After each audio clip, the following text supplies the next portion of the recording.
Welcome back to the Floriana Stoveside Chats.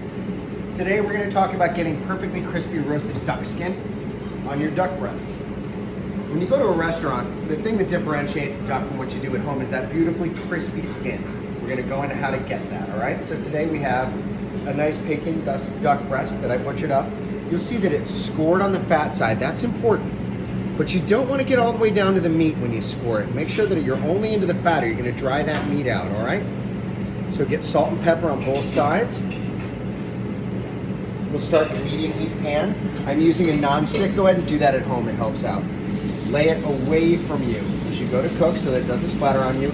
And you don't need to start this with any oil in the pan. You can hear it. Part of cooking is listening. You can listen to the duck tell you, I'm going to get crispy now. I'm cooking happily, sizzle, sizzle. You want that noise. You give it a little bit of a press, you can hear it. It's always good to have a little something next to you.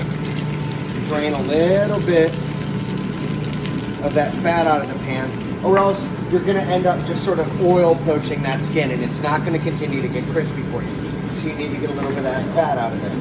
Right, at this point, when you look all the way around and you start to see it getting brown around both sides, you're probably only 1 or 2 minutes of searing away from being able to go ahead and put it in the oven. Now, I have here some fresh thyme and some garlic. I'm not going to put this in before it goes in the oven.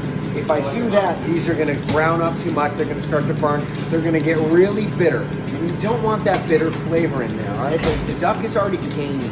The duck has a lot of umami to it, and you don't want too much bitter around it. If you wanted to caramelize some endive, you could, but you don't want to get the bitterness in the pan and into the meat itself. So at this point, again, we're going to go ahead and take your spoon, hold it in place, pour away from yourself. I'm going to keep stressing that because I don't want to pay your hospital bill. Again, we check the skin. Now it's starting to get nice and brown and crispy.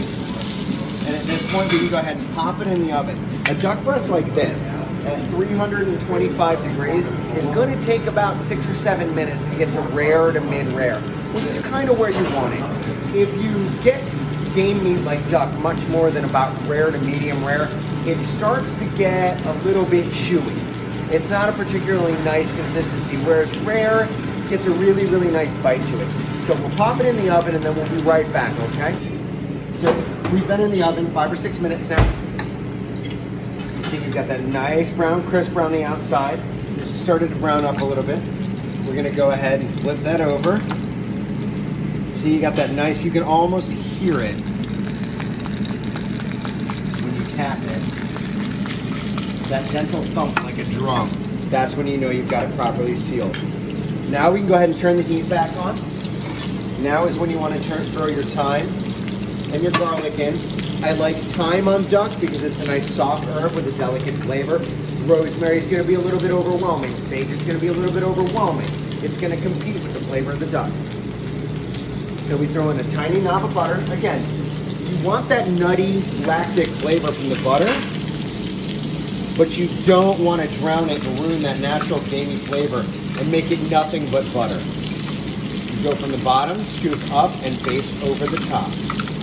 Alright, so baste over top of that skin, keeping it nice and moist, you get that crackly, sizzly, and again, you can hear the thud when you hit it. Roll it back over for a second, seal this side, keep basting right over, and now you can really start to smell the thyme and the garlic perfume and that gentle, nutty flavor from the brown butter. Now you turn the heat off. You got to walk away from it. The smell's going to make you want to cut into it immediately, but you're going to really hurt your product if you do that. You got to let it rest. Don't set it out on a counter where it starts to cool down and the cats can get to it. Let it sit inside of all of that flavor you built up in the pan. Just let it sit there. Give it 2 or 3 minutes. All right, now that the duck is rested, you give it one last baste over. All right. Pull it out with your spoon. Take the pan over to the board. Don't flip the duck over the floor. Nice sharp knife. Straight up and down. Some people like to cut it on a bias. Then you don't get the right ratio of meat to skin. One nice cut down and through. Don't saw at it.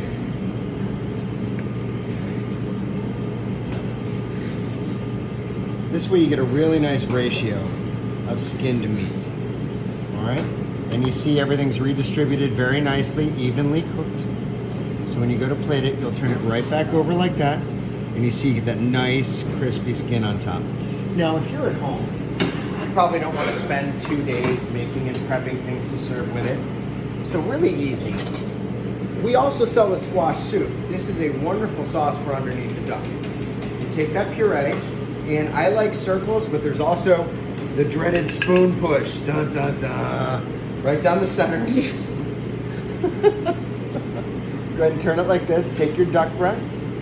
Just lay it right in the center. There you go. Just wipe that up so we don't make a mess. All right.